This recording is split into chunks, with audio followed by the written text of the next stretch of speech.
Hello friends from all over the world. This is Kiran Bedi speaking to you from United Nations on behalf of the Civil Police Division, Department of Peacekeeping Operations. We have a very exciting film for you and I'm sure you're going to make full use of it.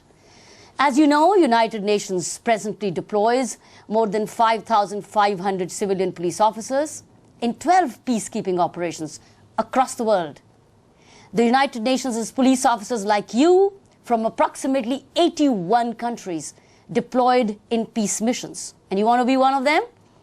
These police officers come from diverse backgrounds like yours and diverse policing systems, but work together towards a common goal in peacekeeping operations.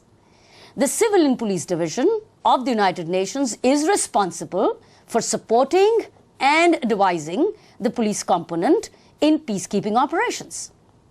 As a part of our support function, we request member states like yours to provide the United Nations with police officers for service in the peacekeeping operations.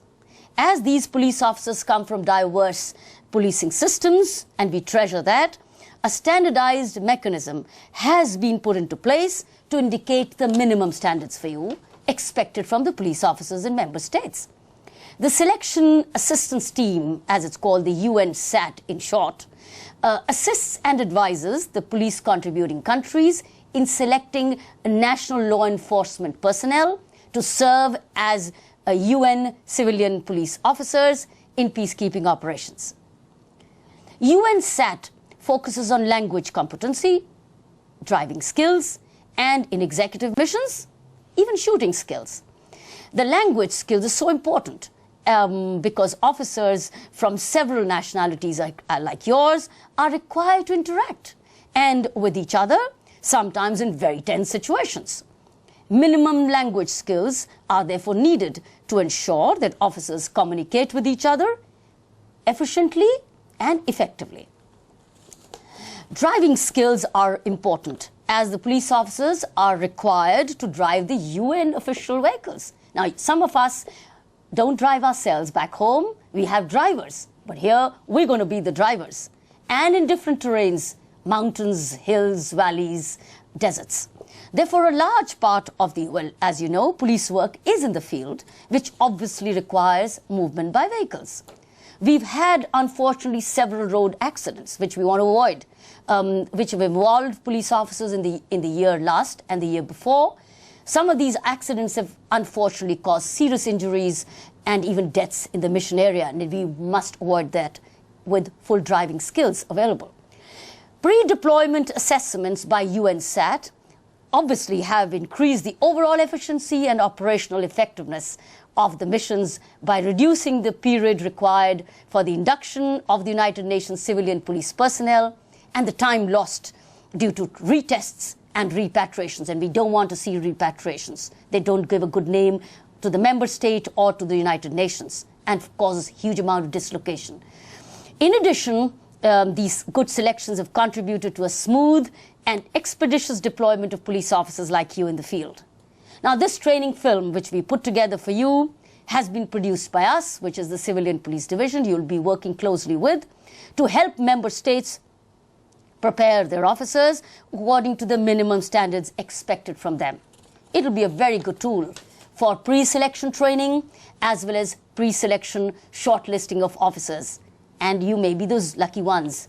This, when used with the sample tests provided, so look at them seriously, by the police division, will go a long way in improving the performance of the officers in the assessments.